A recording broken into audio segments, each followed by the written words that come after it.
Oulô, mais oui, même le dimanche, nous sommes présents parce que nous malades à football. Et puis vous savez, hein, les dimanches, nous avons l'Ogène qui a joué boule aussi sur tous les terrains, les amateurs, les non licenciés. Et il y a aussi les plus vieux aussi qui ont fait du football de dimanche à yo. Ils ont l'autre qui a fait du football sur plage à yo. Ok. Alors aujourd'hui, encore une fois, on reçoit un des acteurs du football en Guadeloupe. Il y a mon coéquipier aussi, Davy Chatouan, qui est là. Ça va, Davy? Ça va et toi? En pleine forme, même le dimanche? Oui, bon, je sors d'une sieste, ça va s'entendre à ma voix, mais non, en forme et chaud pour parler de football encore. Voilà, parce que nous n'habitons dit si sélection nous n'habitons dit si l'euro, nous n'habitons dit aussi sur le football club de la Gauloise, puisque nous recevons plutôt le président de la section foot, monsieur Rudy Nagira. Bonsoir. Bonsoir Jimmy, bonsoir Davy. Ben voilà, Rudy Nagira, nouveau président de la section foot de la Gauloise. Depuis février, hein? Depuis février, voilà. Voilà. Ben, vous pouvez parler nous des programmes en tant que président. Si vous êtes élu président, c'est qu'ils ont tenu un programme. Donc, vous pouvez développer le programme ici dans la maison. Ben, ça, quand on est parler de ça avec Davy, hein, c'est vrai que l'objectif là, c'est quand même de recréer quelque part l'amour du sport, l'amour du maillot et je vais vraiment m'atteler à ce sujet, quoi, en fait. C'est vraiment l'envie de redonner aux jeunes cette envie de se battre pour un club, de se battre pour une équipe. Et voilà.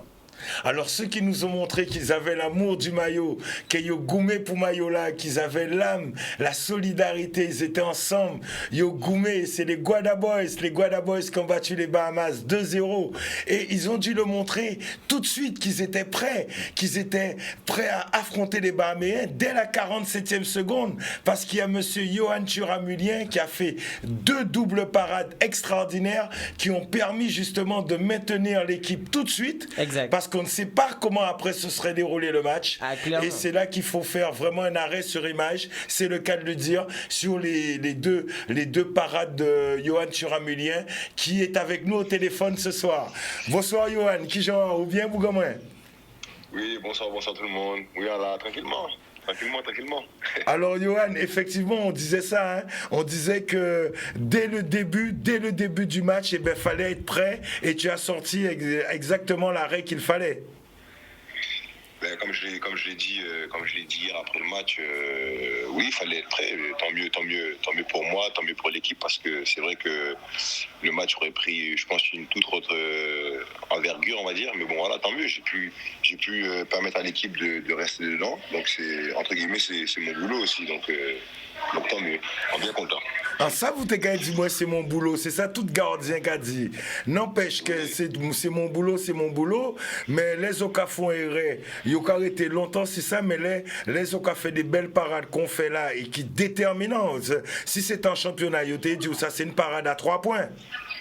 Donc, c'est bien de mettre les devants aussi. Oui, c'est vrai qu'on a un poste qui est très ingrat parce que, comme tu l'as dit, voilà, quand tu fais une erreur, tu le payes cash, tu peux faire perdre aussi des points ou le match à l'équipe. Là, hier soir, c'était pas le cas. Donc tant mieux, comme je le disais, tant mieux. C'est une victoire d'équipe, c'est une victoire de groupe.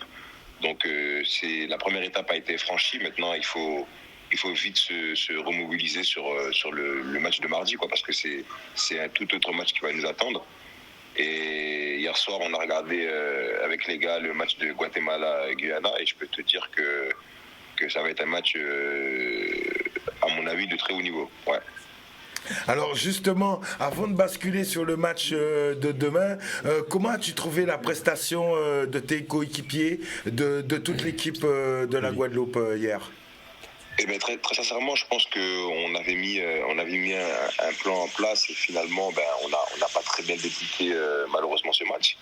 Mais voilà, on a su réajuster ce qu'il fallait faire, on a su se remobiliser.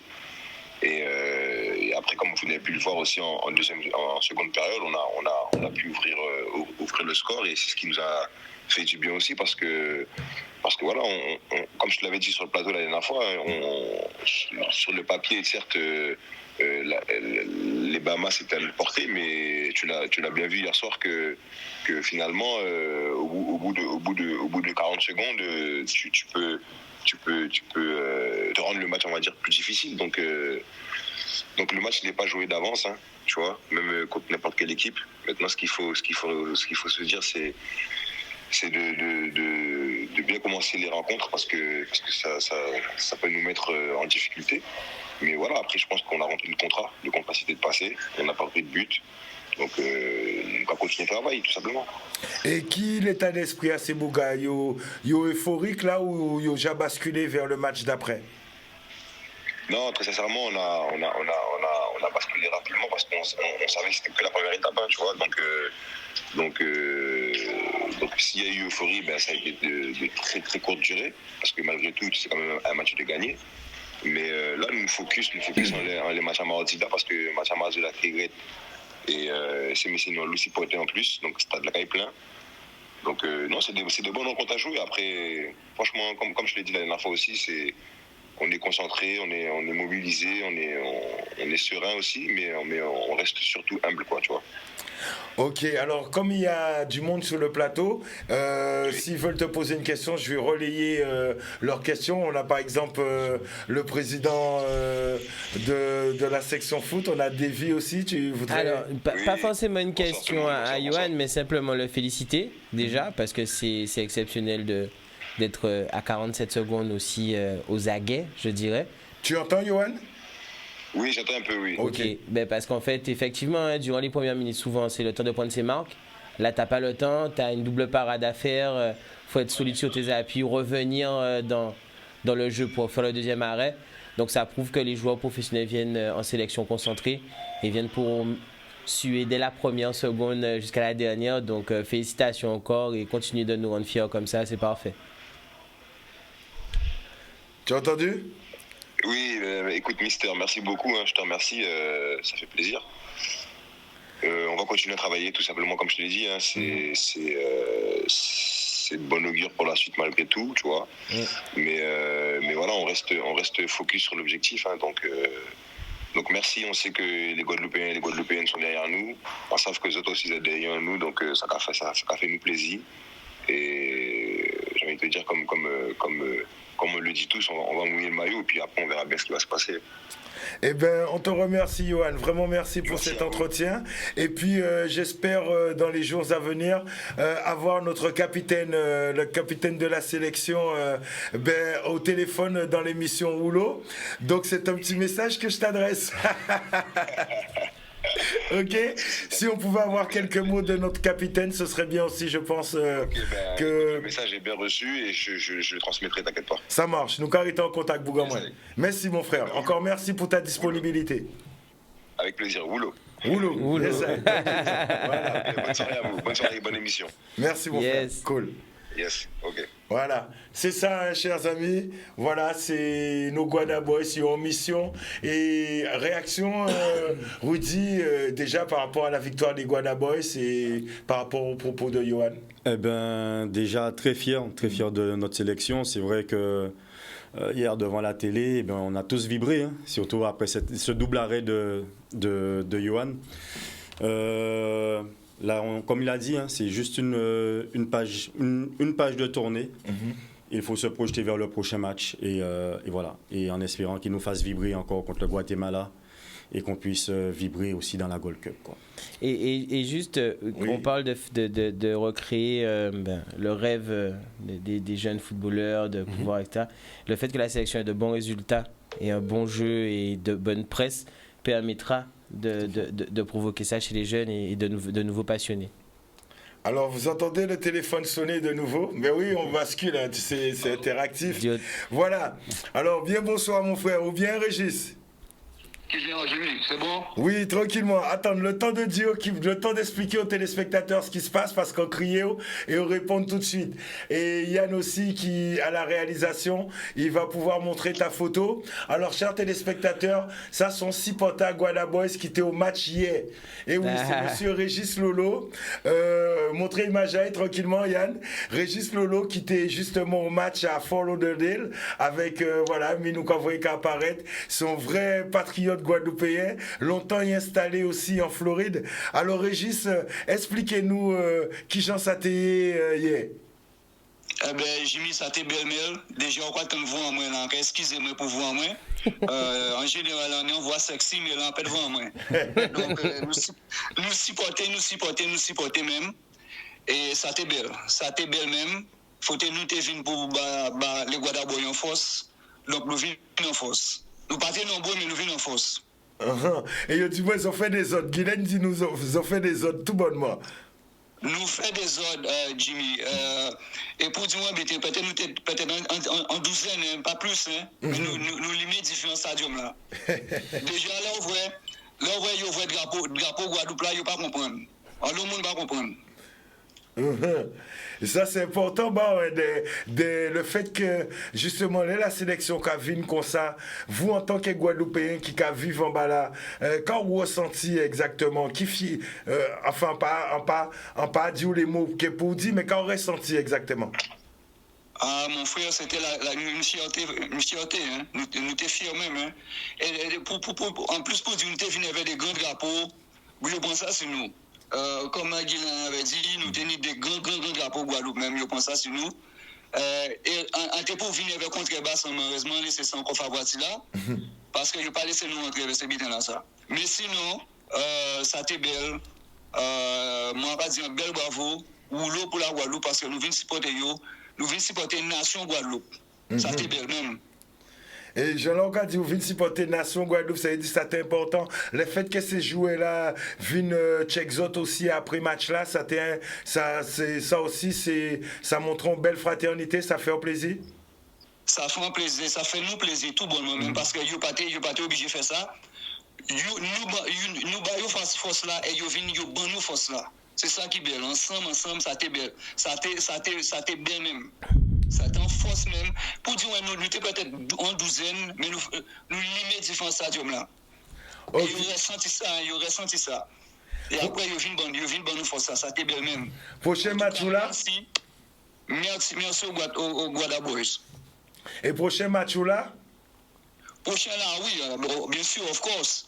Mais bon, ça qui fait, c'est que normalement, ça peut faire mardi. Mais avec un cyclone là, nous pouvons savoir exactement est-ce que le match là est décalé. Parce que Elsa a monté sur nous mardi, quoi. Ah oui, ok. Ah oui, effectivement, ça c'est très important. Il se pourrait, enfin, on va pas deviner, hein, mais il se pourrait que le match soit peut-être repoussé. Enfin, on verra, quoi. Mais avec cette histoire de cyclone, là, c'est pas évident non plus. Ok, ben comme quoi c'est une information qui est au Cabanou, information importante qui est au Cabanou. Eh ben, merci Régis. Vous voulez saluer la famille, vous voulez saluer moun Guadeloupe, c'est moun là qui est en pays là, qui a laissé au palais, nous avons tant de paroles là. Mais déjà, Jimmy, on te fait dire merci. Hein. Félicitations pour ton émission. Hein. Merci, c'est encore merci. Et encore vous une belle force pour toute la famille, moi, les lolos, tout le monde qui est là, les amis. Guadeloupe, c'est en nation. On ne peut pas que c'est en nation, pas jamais oublier ça. Nous tout partout, mais nous tout partout, nous c'est Guadeloupe, nous. Yes, sir. Ben, nous quand remercier Régis. En pure force. Ok, tu veux faire pour moi. Vous aussi. Yes, I, bon force bar aussi. Merci, mon frère, cool. Ben voilà, mes chers amis, c'était Régis Lolo, supporter des Guada Boys. Et en plus, vous voyez, bon, nous, information importante. Mais effectivement, avec trajectoire cyclone là, effectivement, ben. Ouais. Et moi, je dis franchement, hein, en TME reporté. Vous savez pourquoi? Oui, petit bon repos supplémentaire. Parce qu'effectivement, Guylaine nous disait hier qu'il faisait extrêmement chaud. Voilà, tu vois. Donc, et pour la récupération, 2 petits jours supplémentaires, ça fait pas de mal. Et avec des pros comme Jocelyn Gloma, avec le staff technique, et ben les gars ils sauront bien occuper ces 2 jours-là, ça, pour que ça soit en termes de relaxation ou en termes d'efforts supplémentaires pour récupérer. Alors, faut quand même prendre en considération que si la Guadeloupe passe, la Guadeloupe joue le Costa Rica le dimanche. Donc il ne faudra pas, parce que la Gold Cup après, il ne faut pas non plus que tout le programme soit soit décalé. Donc effectivement, après c'est vrai que si Elsa monte réellement sur la Floride, avec les rafales de vent qu'il y avait, ça va être très compliqué de jouer parce que c'était pas tant la pluie le problème durant les derniers jours en Guadeloupe. On avait énormément de vent et pour jouer au foot quand il y a du vent, c'est très compliqué, les longs ballons, etc. Après la chance qu'on a, c'est que les Guada Boys savent jouer au sol. On l'a vu hier, il n'y avait pas de ballon balancé. Donc bon voilà, mais il n'empêche que c'est un handicap sur les centres, les choses comme ça, d'avoir autant de vent. Tout à fait. Alors, Rudy, nous allons parler de la Gauloise. Cher président, parlez-nous de votre programme. Vous avez été élu par... Suffrage universel. Alors... Ben, vous savez, en fait, j'ai été élu, effectivement, mais la succession de l'ancien président se préparait depuis au moins 2 ans, puisqu'il en avait déjà un petit peu... Il était déjà un petit peu fatigué, ça faisait 17 ans qu'il était là. Donc on travaillait sur ce projet qui devait aboutir en fin de saison, comme ça on débutait la nouvelle saison. Je prenais le relais en début de saison, en fin de saison. Sauf qu'en février, il a démissionné. Et donc du coup, j'ai dû prendre le relais et voilà. Et donc, continuer, parce que tout ce qu'il a fait depuis 17 ans. Comment s'appelle ce monsieur? Monsieur Patrice Maté. Ok. Franchement, je le salue encore et je le remercie encore pour tout ce qu'il a fait pour la Gauloise, parce que franchement, ça a été un très très grand président de section. Alors, il y a combien de licenciés? Parle-nous de la section foot. Comment elle se compose? Comment c'est segmenté? Combien y a-t-il de licenciés chez vous?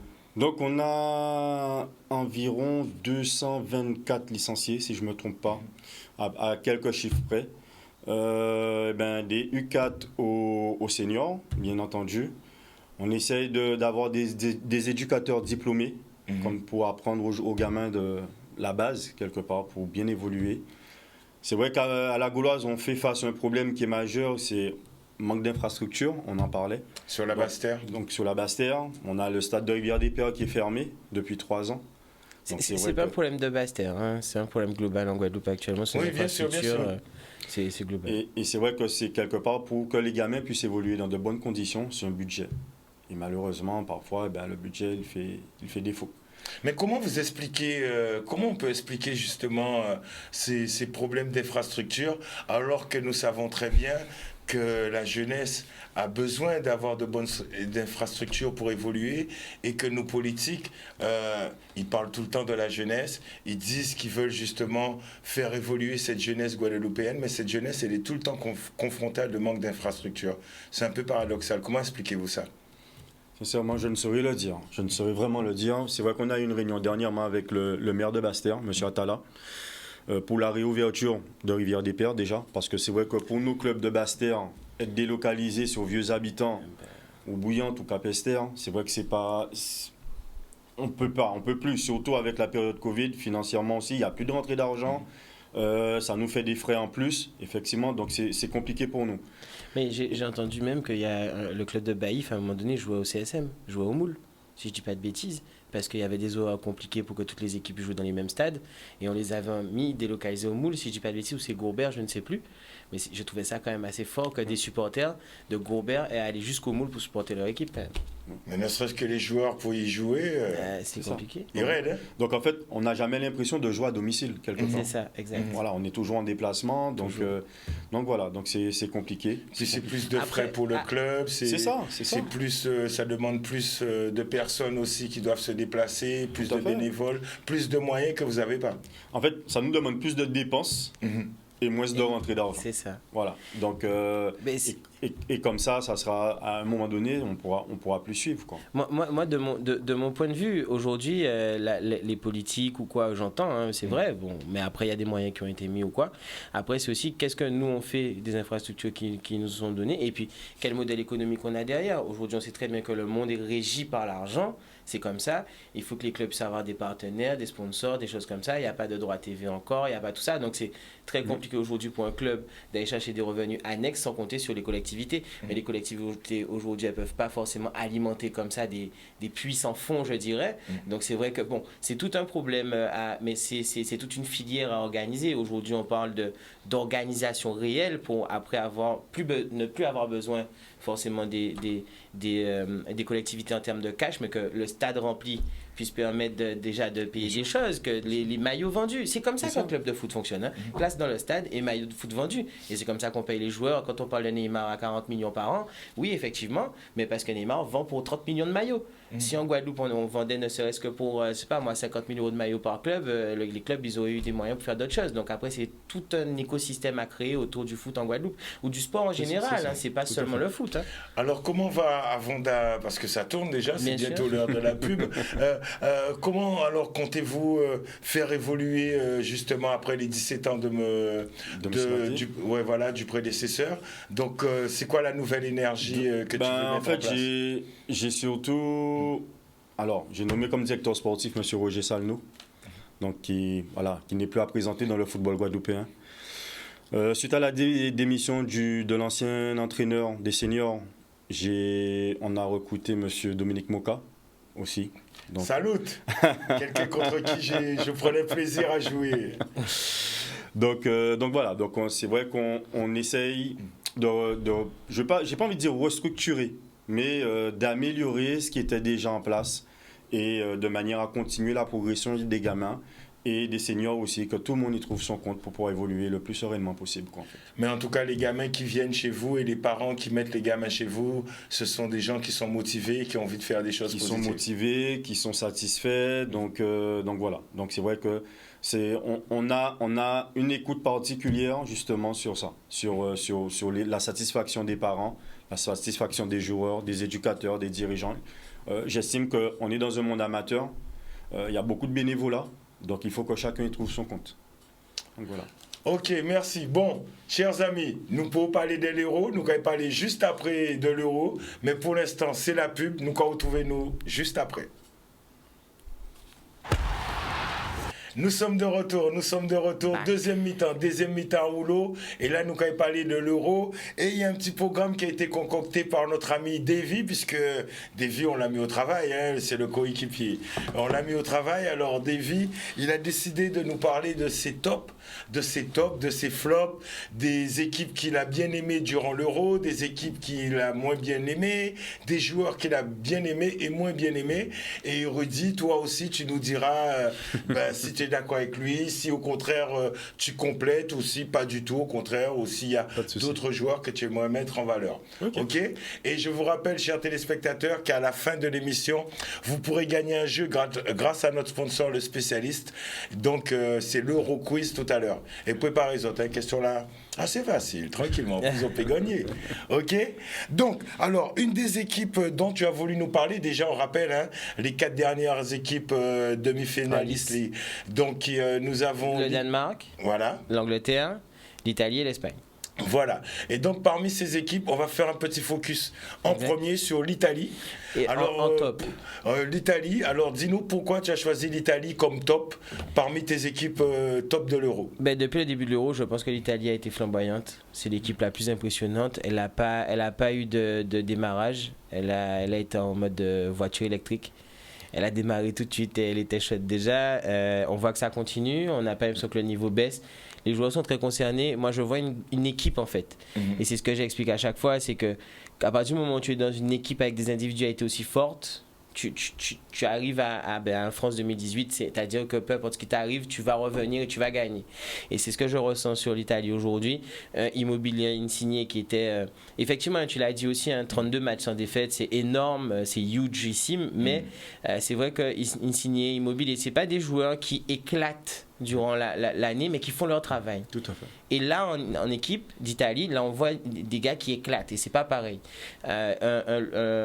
Locatelli, qui a fait un début d'Euro extraordinaire. Marco Verratti revient, il se met au diapason. Locatelli fait pas la gueule, quand il rentre, tu vois que le gars apporte aussi. Donc en fait, on sent vraiment une symbiose, on sent que il n'y a pas d'ego ou quoi que ce soit. Donc j'ai trouvé une Italie honnêtement très haut niveau même. Je trouve que également l'Italie ça joue intelligemment. C'est vraiment le bloc équipe, c'est vraiment ce qu'on attend pour moi d'une équipe. En fait, c'est intelligent, et sincèrement, je les vois vainqueurs. Sauf hold-up de l'Angleterre, si jamais. Enfin, pour moi, la finale c'est Angleterre-Italie. Sauf hold-up de l'Angleterre, pour moi, l'Italie passe. Ouais. Pour toi, ce serait un hold-up si l'Angleterre bat l'Italie. Oui, parce qu'on attendait l'Angleterre monter de volume. On avait que Sterling qui était hors de l'eau au début, qui a porté l'équipe. D'ailleurs, je l'ai mis dans les tops également, Sterling, puisque Sterling a été extraordinaire. C'est pour ça que je n'ai pas mis l'Angleterre dans les tops, puisque Sterling est plus ressorti. Harry Kane, sur les 2 derniers matchs en tant que capitaine, là, c'est bon, il est dedans. Mais c'est Sterling qui porte l'équipe. Donc, effectivement, je ne ressens pas la même symbiose d'équipe que sur l'Italie. Donc, je me dis qu'en finale, l'Italie, tu vois, aurait pu a plus de chance. Et que si l'Angleterre passe, à ce moment-là, je parle effectivement d'un petit hold-up de l'Angleterre, parce qu'on ne les attendait pas forcément. Pas qu'ils déméritent ou quoi, parce qu'ils jouent bien au football également, sinon ils n'en seraient pas là non plus. Mais je trouve que l'Italie a quand même plus de philosophie de jeu à ce jour. Et toi, sur l'Angleterre, Rudy, tu dis quoi? En fait, je trouve que l'Angleterre, c'est moins fluide. En fait, c'est moins fluide et il y a un moment aussi au fil du match où voilà, ils ont une petite période creuse. Tandis que l'Italie, je trouve que c'est constant pendant 90 minutes. Quoi. Et lorsqu'ils sont fatigués, Catenaccio. Voilà, 85 minutes Catenaccio. C'est important, c'est intelligent. Manière, le passé nous l'a montré. Toutes les grosses équipes, défensivement, elles étaient solides. Et là, aujourd'hui, ben voilà, pour moi, l'équipe la plus solide défensivement, c'est l'Italie. Ben, c'est marrant que vous me disiez ça, messieurs, parce que pour l'instant, l'Angleterre est en train de battre un record. C'est-à-dire, c'est la seule nation qui n'a encaissé aucun but en arrivant au stade des demi-finales. Et ça s'est jamais vu durant l'Euro. Oui. Donc, l'Italie paraît peut-être plus solide, l'Angleterre paraît moins solide, mais les chiffres démontrent le contraire. Les chiffres sont les chiffres. Après, on voit le jeu aussi. L'Italie est l'équipe la plus impressionnante. Donc, effectivement, après, il ne faut pas oublier, on a parlé des petits gabarits italiens. Les Anglais sont des grands gabarits. La mobilité, etc. Donc, selon ce que j'ai vu, en tout cas, pour moi, l'Italie est grande favorite, même si l'Angleterre a les chiffres aujourd'hui. Mais je ne ressens pas la même puissance d'équipe dans l'équipe d'Angleterre. Pourtant, j'aime beaucoup de joueurs, Walker, Sterling, Kane, j'aime beaucoup, etc. Sancho, qui a fait un très bon match également, extrêmement remuant, ce joueur. Jordan Sancho, qui quitte Dortmund, là, apparemment. Pour Manchester. Pour Manchester, dans quelques semaines, enfin dans quelques jours. Manchester United, on précise bien. United, exact. Parce qu'auparavant, il était à Manchester City et Dortmund l'avait acheté pour 10 millions d'euros et maintenant le revend pour 80 millions d'euros. 80 millions, exact. Plus de 80 millions. Alors, une autre équipe, justement, l'équipe qui t'a séduite, c'est celle qui va affronter l'Angleterre, justement, en demi-finale. Elle t'a séduite, mais je pense qu'elle a séduit beaucoup de gens. C'est le Danemark, avant de te donner la parole, Davy. Rudy, cette équipe de Danemark, qu'est-ce qu'elle t'inspire? Je dirais, pour reprendre les termes d'un collègue, je dirais que pour moi, le Danemark joue à 12. L'épisode Eriksen, effectivement, qu'on le veuille ou non, ça solidifie une équipe et ça te donne l'impression qu'il y a une force en plus en fait, dans cette équipe-là. Il y a une âme en plus. Et je ne serais pas surpris que le Danemark passe contre l'Angleterre. Et je ne serais pas surpris non plus, dans le sens où ce ne serait pas surprenant, mais pas dans le sens où ce serait logique. Voilà, c'est moi dans ma façon de voir, puisque effectivement, il joue à 12, effectivement, l'épisode Eriksen les suit depuis le début. On voit que, bon, Eriksen n'est pas là, mais niveau attaque, il y a du monde devant. Comme je l'ai dit hier, Poulsen, quand il rentre, il est omniprésent. Braithwaite a fait un bon match. Même le petit Dolberg a fait un bon match, malgré effectivement qu'il ait des saisons en demi-teinte. Je trouve une équipe du Danemark, par contre, ils sont en mode 300. C'est-à-dire qu'ils sont là pour la guerre. Ils sont là en tant que pays nordiste. Ils sont là en tant que vikings. Ils ne sont pas venus pour jouer. Et vu ce qui s'est passé à la premier match, ce qui s'est passé, là, je pense qu'ils ont eu cette blessure de guerre, entre guillemets, et ce dommage qui est arrivé dans leur rang, qui leur a permis de trouver la raison pour aller au bout, en fait. Je ne sais pas si vous voyez ce que je veux dire, mais quand tu as une cause commune à défendre, l'homme a toujours montré qu'il était plus fort ensemble. Donc, là, on voit effectivement que l'union fait la force et que le Danemark, en fait, c'est que ça qu'ils ont. Enfin, ils ont du football, c'est pas la question, mais ils sont pas supérieurs aux équipes qu'ils rencontrent. Par contre, dans l'intensité et la hargne dans le jeu, ils sont supérieurs dans le. Ben justement, est-ce que nos Vikings, qui aiment bien les conquêtes, ne seront pas un petit peu fatigués? Je vous dis pourquoi. Parce qu'il y a une donnée peut-être qu'il faut tenir compte, c'est que l'Angleterre, elle n'a joué qu'une seule fois à l'extérieur, c'est en Italie. lors de son dernier match. Elle a fait tous ses matchs à Wembley, donc même pas dans d'autres villes d'Angleterre, mais vraiment à Wembley. Là, elle retourne à Wembley, alors que le Danemark, elle était à Bakou. Donc à 4000 km, à 4000 km de Wembley, puis c'était à la frontière asiatique, et elle a eu à faire ce déplacement 2 fois. Donc est-ce que justement, il y a un décalage horaire de 4 heures en plus. Donc est-ce que quand on tient compte de ces données-là, plus la générosité qu'ils mettent dans le jeu, est-ce qu'on ne peut pas craindre un petit peu que malgré leur cœur vaillant, qu'ils soient un petit peu essoufflés? Je t'avouerai que sur le décalage horaire et la distance, effectivement, c'est quelque chose, mais ce sont de grands professionnels. Voilà. Par contre, effectivement, quand on voit la République tchèque, ce qui s'est passé, ou encore l'Ukraine face à l'Angleterre, sur les équipes généreuses, je parle, effectivement, on peut douter de la possibilité du Danemark de faire face aux rafales anglaises qu'on a pu voir contre la République tchèque. Après, c'est un euro, comme on le dit à chaque fois, une phase finale, c'est comme ça. Par contre, c'est le genre de choses où il faut réfléchir quand on fait un euro. Mettre une équipe à 4000 km, dans ce cas-là, la Guadeloupe n'est pas trop loin pour jouer la Ligue 1. Tu vois ce que je veux te dire? Il faut être cohérent. L'euro, c'est l'euro. C'est une compétition qui est censée se passer dans un pays. Ils ont voulu en mettre 5. Après, maintenant, il y en a, à cause du Covid, il y en a un peu partout. C'est éparpillé. Je pense qu'à 4000 km, c'est beaucoup trop loin. C'est désavantager une équipe. C'était pour aussi, selon l'UEFA, justement, exporter le football le plus loin possible. Qu'ils mettent toute la compétition à la frontière asiatique, et ça ne me dérange pas, moi. Qu'est-ce que j'en dis au final? Mais au moins que tout le monde soit... que tout le monde soit là. Que ça soit équitable. Moi, dans la vie, je pense que c'est toujours un système d'équité, le problème entre les hommes à la base. Donc, si un homme ne se sent pas ne sent pas l'équité entre deux personnes, il ne va pas être content. Et c'est exactement ce qui se passe, je pense, au niveau du Danemark et de l'Angleterre. Moi, si j'avais été le Danemark, effectivement, j'aurais dit quelque chose. Je dis, nous, par contre, à 2000 km, mon cher. Il n'y a pas été content. Mais mon cher. Il n'y a pas été content, ces années-là. On peut comprendre ça aussi. Ah oui, à juste titre. Puisque c'est vrai que forcément, on parlait d'équité. À ce moment-là, on peut se poser la question. Est-ce que dès le départ aussi, on ne comptait pas trop sur le Danemark, quoi? On peut se poser la question. Voilà. Maintenant, c'est comme c'est. Je pense que le décalage horaire, quand on arrive en demi-finale, la fatigue, elle est présente, soit. Ce sont des grands professionnels. C'est vrai qu'il y a une saison dans les jambes. Mais quand on joue une demi-finale, je pense qu'on est à 200%. Et là, on oublie ça, quoi. Là, on va à la guerre. Et voilà, et on part à la guerre. On part à la guerre très clairement. Alors, un qui partait à la guerre régulièrement, qui est vu comme guerrier, qui au début d'ailleurs ne faisait pas partie de l'équipe type de sa sélection. Tu l'as choisi. Ensuite, le public l'a réclamé. Il a montré que c'était un guerrier. Malheureusement, il n'a pas pu continuer avec sa sélection parce que sa sélection a été éliminée. C'est monsieur Renato Sanchez. Exact. J'ai mis Renato Sanchez en top. D'ailleurs, je dirais en top, parce que c'est le joueur qui a été le plus pour moi impressionnant en termes de révélation, je dirais, parce que son niveau de jeu a été exceptionnel, en rentrant sur le terrain ou en étant titulaire. Je l'ai mis en top aussi pour l'extraire, alors avec CR7, parce que 7 buts quand même, donc j'ai mis aussi CR7 dans ce top, mais j'ai mis le Portugal en flop. Parce que le gros problème du Portugal, c'est qu'ils ont des joueurs, mais je ne sens pas l'équipe.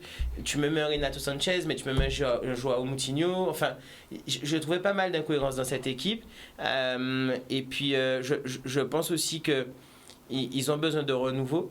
Parce qu'avec des joueurs comme Bernardo Silva, des joueurs comme ça, tu n'arrives pas à produire plus de jeux. Moi, j'étais déçu du jeu du Portugal. Et le nombre de joueurs qu'ils ont, Diogo Jota, les frappes étaient cadrées, mais c'était des coups de chaussettes mouillées. C'est pas les joueurs qu'on a vus durant la saison. Donc, est-ce qu'ils sont très fatigués parce qu'ils jouent tous dans des grands clubs? Je peux l'entendre, mais le Portugal pour moi est un flop. Renato Sanchez s'est extrait clairement du lot, et CR7, égal à lui-même à 35 ans. Le gars est impressionnant. C'est vrai que Renato Sanchez, on a l'impression de retrouver le Renato Sanchez d'avant sa signature au Bayern.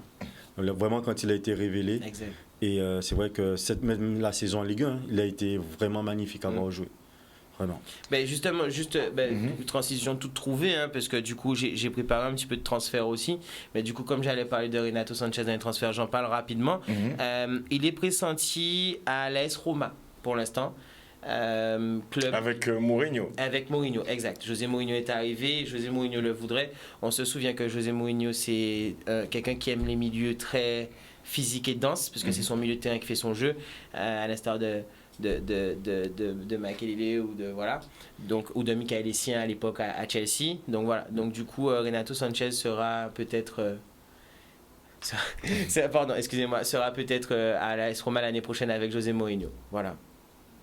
Ok, alors ce qui est bien, donc on a parlé de Renato Sanchez, mais dans tes tops aussi, donc on a parlé de Ronaldo et il y a aussi Benzema. Donc on va parler de ces deux-là ensemble justement, Ronaldo, Benzema, puisque d'ailleurs ils se sont quittés côte à côte lors du match du Portugal. Alors d'abord Rudy, alors Ronaldo et Benzema. Quelles sont tes impressions sur leur compétition leur compétitivité durant cet Euro? Je pense que tous les deux, ils ont fait quand même un Euro plus que correct. Plus que correct. Benzema, c'est vrai qu'il revient en sélection. Malheureusement, ils sont éliminés trop rapidement, à mon goût. Mais il fait un bon Euro. Il fait un bon Euro. CR7, c'est CR7. Hein. On n'a plus à le présenter, lui. Extraordinaire. À cet âge de faire ce qu'il fait, c'est vrai que c'est impressionnant quand même. Et puis l'homme, il sait que c'est compliqué pour Benzema, il voit Benzema marquer un penalty, il lui tape la main. Ils sont en sélection, l'un contre l'autre. C'est que tu vois que l'homme comprend la situation de son ancien coéquipier. Benzema a 2 doublés quand même. Pour un joueur qui ne marquait pas et qu'il fallait mettre Giroud, 2 doublés dans le jeu. Enfin, un doublé dans le jeu totalement, des appels tranchants, une précision, une justesse technique. Je reviens sur le fameux contrôle contre le Portugal où il y a la moitié de la chance et contre la Suisse où il y a moitié chance, moitié talent. Mais comme je dis, il faut laisser traîner le pied pour faire le contrôle et la mettre après enchaîner pied gauche. Je rappelle qu'il est droitier. Donc moi, j'ai trouvé un joueur très complet encore. Je trouve qu'il arrive à plus qu'une certaine maturité. Je ne vois pas du tout le même joueur d'il y a 5 ans quand il y a eu les problèmes, les clashs, nanani. Je trouve que c'est la seule satisfaction, je dirais, de la France cette année. C'est d'avoir fait Benzema revenir et que ce soit bien passé. Il a été exemplaire, il a chanté la Marseillaise de ces messieurs. Une bonne fois pour toutes, comme ça pour ne pas qu'abailler gaz encore. Non mais c'est extraordinaire, les au café des petits détails pour ne pas qu'emmerder ou au café tu tranquille. Et lui il a fait son Euro tranquille. Personne n'a parlé de travers, je ne l'ai pas vu râler une seule fois auprès de l'arbitre. C'est là que tu vois que les temps changent quand même pour cette histoire de Marseillaise, parce que Michel Platini disait haut et fort, moi il est hors de question que je chante la Marseillaise parce que moi je pars pas à la guerre, je fais que du foot.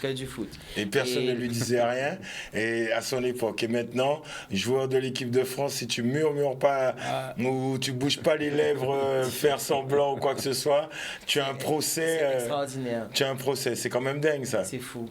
Rudy, qu'est-ce que tu penses de tout ça? Sincèrement, j'ai pas d'opinion réelle dessus, puisque en fait, la Marseillaise, effectivement, c'est l'hymne national. Après, je pense qu'un compétiteur, qu'un sportif de haut niveau, il n'est pas obligé de l'extérioriser à ce point pour se sentir patriote, quoi. Donc voilà. Donc moi, je pense que ça, c'est des petits détails de médias, entre guillemets, de petites guerres de voix. De politique, même pas médias.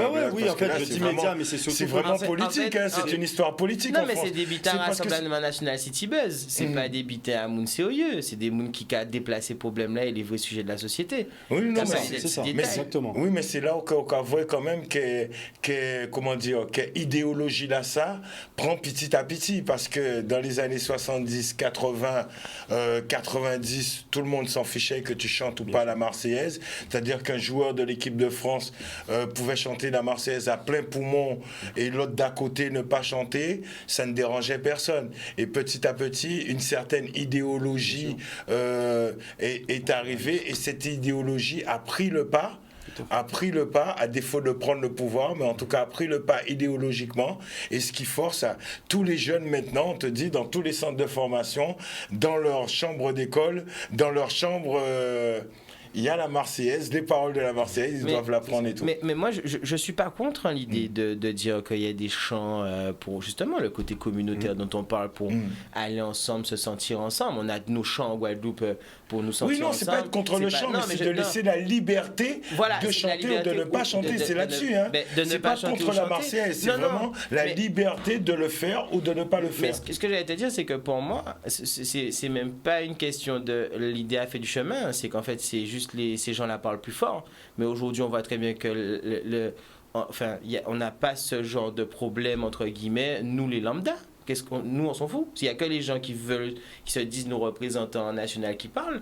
Mais sinon, moi, j'ai pas vu de footballeur aller parce que Benzema pas été qu'à chanter en marseillaise. C'est incroyable. Et puis, comme j'expliquais la dernière fois, pareil sur les trucs extrasportifs, l'histoire avec Valbuena, tout ça, ça aurait dû rester dans des sphères non sportives. Donc, en fait, c'est vrai que Benzema, on aime bien faire un amalgame. En plus, comme il est algérien, il est arabe, donc ça pose problème dans la nuit. Moi, j'ai trouvé qu'il a été parfait. Il a été élégant à souhait. J'espère que là, il a pu montrer que c'est pas un petit jeune. Parce qu'ils aiment bien le traiter d'arabe de banlieue. Donc j'espère que là, il a bien montré qu'il est un arabe de luxe. Et comme ça, au moins, maintenant, on va le respecter. Non, mais c'est vrai. Ou qu'un arabe de banlieue peut être respectable, tout simplement. Non, mais quand je dis ça, c'est dans le sens où... de luxe. Fais attention que tes propos ne soient pas mal interprétés. Ah non, c'était pas dans ce sens-là. Autant des réseaux sociaux, ça va vite. Non, c'était pas dans ce sens-là. C'était vraiment dans le sens... pour que ça soit bien clair. C'était vraiment dans le sens où tout le monde a ses qualités et lui, il a les siennes aussi. Et qu'il est comme tout le monde, donc de lui foutre la paix. C'est tout. Voilà. C'est un joueur de talent. C'était pas dans le sens ni de... Enfin, voilà, peu importe. Non, je sais dans quel sens tu l'as dit, mais c'est simplement pour clarifier les choses, pour ne pas que ce soit mal traduit, c'est clair. Au cas où quelqu'un qui soit... Voilà, c'était quelqu'un de grande valeur pour l'équipe et tout. Moi, je suis très fier de son Euro et j'espère qu'il va être très, très chaud pour la Coupe du Monde l'année prochaine. Satisfait des prestations de Karim Benzema, Rudy ? Oui, entièrement. J'ai trouvé qu'il était beau à voir jouer, qu'il décrochait, qu'il savait prendre la profondeur. Benzema est quand même beaucoup plus complet que Giroud, c'est vrai. Giroud aussi, il a ses capacités, il a ses qualités. Mais j'ai trouvé que Benzema était beaucoup plus intéressant. Alors, avant de parler des flops, il y a quelques nouvelles de transfert, parce que là, maintenant, c'est la chronique. En ce dimanche, c'est la chronique de Davy. Nous n'avons pas le jingle, mais c'est la chronique de Davy. Tang, tang, tang, tang. Alors, du coup, petit focus équipe de France. On a des nouvelles un peu. Alors, l'équipe de France, les joueurs sont un peu stables parce qu'ils ont été beaucoup transférés les dernières années, que ce soit Thomas Lemar, Griezmann, etc. Donc, on a des mouvements surtout par rapport à Pogba, qu'on annoncerait au PSG. Le Real Madrid voudrait se positionner. Pogba, il lui reste une année de contrat avec Manchester United. On sait que ça a été c'est une relation amoureuse très tumultueuse. C'est passionnel, passionné, etc. Il y a des clashs tous les 6 mois quand il y a un nouvel entraîneur. Il sur le banc, il sur pas le banc, il se blesse pas. Enfin voilà. Mais là aujourd'hui, il voudrait un nouveau challenge. Son agent est très proche de Leonardo. Donc ils sont déjà en train de discuter. On a Mbappé aussi, qui serait potentiellement sur le départ. Moi, en tant que supporter du PSG, je n'aimerais pas. En tant que supporter français, j'estime qu'il n'a pas encore fait assez en France. Donc, j'aurais aimé qu'il puisse rester. Et puis, on a Varane, qui annoncerait ne plus vouloir rester au Real de Madrid. Il y a des nouvelles avec Manchester United, qui voulait se repositionner, tout en sachant que Sergio Ramos étant sur le départ pour le PSG. Donc, du coup, Varane ne voudrait peut-être pas rester. Zidane étant parti, l'histoire de la Super League, je pense que les joueurs n'ont pas beaucoup apprécié ce qui s'est passé au niveau de la Super League. On n'en a jamais parlé, mais c'est vrai qu'il y a des clubs qui sont dans le viseur de l'UEFA et je pense que certains joueurs n'ont pas apprécié ce genre d'initiative qui les mettait eux aussi dans le truc parce qu'on allait les exclure de la Ligue des Champions. Et puis, pour parler des arrivées en France officielles, on a eu un PSG très remuant, mais qui a signé très intelligemment des joueurs gratuits, puisque c'est la nouvelle tendance aujourd'hui. Les joueurs arrivent à leur fin de contrat, ils partent et ont une prime à la signature. Donc, on a réussi à récupérer Wijnaldum avec Liverpool, à Liverpool, Donnarumma à Milan AC. On a pu récupérer, alors potentiellement là c'est en cours, Hakimi. Mais là on le paye bien 60 millions donc là il y a des années de contrat à racheter à l'Inter de Milan. Tu as Ronaldo qui serait potentiellement annoncé parce qu'il lui reste une année à la Juventus. Ça ne se passerait pas bien à la Juventus parce qu'il trouve que l'équipe n'est pas assez compétitive. Il serait annoncé où? Il serait annoncé au PSG pour l'instant parce que c'est Ils prennent tout alors. En fait, Ramos, Messi, tout le monde quoi. Concrètement, en fait, vous faites votre marché quoi. Ben, le PSG aujourd'hui est pour le ceux seul qui ne savent pas, Davy, supporter du Paris Saint-Germain, vous avez vu, quand il parle du Paris Saint-Germain, il dit on achète. Oui, on achète, c'est vrai. Non, mais non, c'est vrai, mais en fait, actuellement, le PSG étant le club qui a le plus de moyens avec City, la France étant aujourd'hui un championnat qui est en train de monter et qui commence à devenir un peu puissant, on voit avec des joueurs très, très regardés. Donc, c'est vrai que les joueurs ont envie de derniers défis. Un joueur comme Ramos ou Ronaldo, ils ont 35 ans, ce sont des monstres physiques parce qu'au Real de Madrid, il y a une culture du physique. Donc, on peut compter sur eux encore pour 2 ans. Après... ça c'est le telling story ça c'est le storytelling pardon. Après en vrai ce sont des bêtes physiques. Oui. Non, ce sont des bêtes physiques. Après on verra bien la valeur, mais c'est vrai que voilà. Après une question pour Rudy et toi d'ailleurs, mais je l'adresse d'abord à Rudy. Un petit arrêt sur les différents noms que tu as posés dans les transferts. Si on s'arrêtait sur Mbappé, justement son intention de ne pas prolonger est arrivée pas 24 heures, mais 48 heures après qu'il ait été bien dilapidé, on peut dire, sur les réseaux, qu'il ait été décapité sur les réseaux. Est-ce que vous ne pensez pas cette envie de quitter la France s'est accélérée depuis ce pénalty raté? Non, je pense pas. Je pense que Mbappé réfléchit aussi. Il a été prouvé quand même que quitter Paris quand on est sous contrat, c'est quasiment impossible. On a eu le cas Neymar. Donc je pense qu'il réfléchit justement par rapport à ça, en se disant que la saison prochaine, il sera libre. Donc il pourra signer où il veut. Oui, mais il a toujours dit qu'il voulait faire profiter au football français et qu'il ne partirait pas libre exprès, de façon à ce que, justement, qu'il y ait un peu d'argent au PSG, etc. Et là, les choses ont changé. C'est pour ça que je vois ce revirement, moi, que juste après cette histoire de pénalty raté et de l'opinion un peu contre lui. Enfin, c'est... Non, tu as raison, puisque la question se pose quand même. Et il s'est fait effectivement défoncer. Après, il faut savoir que les haters ont toujours la voix plus forte que les lovers, puisque les lovers ne prennent pas le temps d'aller sur les réseaux mettre de l'amour. Donc, effectivement, c'est les gens méchants qui ressortent. Il y a eu énormément de soutien aussi de Mbappé, donc je ne pense pas que ce soit ça. Par contre, quelque chose qui est important dans ce que tu dis, c'est que, mine de rien, c'est là que tu vois que son entourage et lui ne sont pas bêtes. C'est-à-dire qu'ils veulent bien prolonger, au fond, mais par contre, ils veulent une clause libératoire. Ce qui ne se fait pas en France. Exactement. Ce qui ne se fait pas. Et il veut une clause libératoire tout simplement parce qu'il veut que son prix soit fixé. Comme tous les joueurs, parce que lorsque le PSG a voulu souffler Neymar, ils ont payé la clause libératoire. Et il veut simplement avoir cette liberté, demain, d'avoir cette clause libératoire payée. Et j'entends, parce que demain, le PSG le trade à 300 millions, qui va l'acheter? Donc, effectivement, il est bloqué à ce moment-là. Donc, c'est vrai que dans ses challenges sportifs et dans sa vie, il doit se poser la question d'aujourd'hui de s'il est bloqué 5 ans au PSG, qu'est-ce qu'il fait? Parce qu'il aura 28 ans et c'est pas forcément ce qu'il a prévu. Il a son plan de carrière aussi, le joueur, donc on peut pas aller contre ça. Mais effectivement, je pense pas que ça a été déterminant. Parce que c'est pas mieux en Espagne. Rate un pénalty face au Barça, en finale de Coupe du Roi, ou même pour le titre, tu vas voir si tu te fais pas défoncer plus que ça. Et d'ailleurs, tu te fais défoncer dans le stade, t'as pas besoin d'aller sur les réseaux. Sauf que tu es à l'étranger, et là, c'est pas pareil. C'est peut-être pas pareil, c'est pas la même chose. Pas pareil, voilà. Faut tenir compte. Alors, on va faire un jeu, c'est l'heure du jeu déjà, m'a dit Yann, déjà, il me signale. 05 90 96 10 10. Et ben c'est l'heure du jeu, c'est l'heure de l'Euro Quiz, avec notre partenaire, le spécialiste. Je rappelle que cette émission est sponsorisée par FDJ, qu'on salue encore une fois. Et donc, notre sponsor, le spécialiste pour le jeu, qui se trouve 91 rue Schellcher et 1 bis boulevard Anne, à Pointe-à-Pitre. Alors, Yann a une question pour nos téléspectateurs. Cette question, elle est simple. Quand vous connaissez le football, quand vous suivez l'Euro, quand vous êtes fan de ce joueur qui a marqué l'histoire du football lui aussi, du football européen, alors la question va s'afficher tout de suite. Yann, tu nous l'affiches s'il te plaît. Marco van Basten. Vous aimez bien ce joueur, monsieur Marco van Basten? J'ai pas beaucoup joué. J'ai vu des cassettes à l'époque. Vous avez vu des cassettes? C'était une élégance. Eh oui. Marco van Basten fut le meilleur buteur de la phase finale de 2012. Vrai ou faux? Vrai ou faux? Je vous laisse pas répondre, messieurs. Il y a quelqu'un au téléphone. Ni un monde qui crie nous et a pensé que mon a ni bonne réponse là, qu'a espéré bail. Qui monde qui là? Qui monde qui a crié nous? Bonsoir. Allô? Allô? Bien bonsoir. Oui, allô, bonsoir. Bien, Oui, c'est Pat. Pat, ou qu'a crié Allô, nous? oui, c'est Pat. Ou qu'a crié nous de qui côté, Oui, Pat? allô, allô, Il est à la télé. allô, oui, bonsoir. Oui, bien bonsoir. Des abîmes.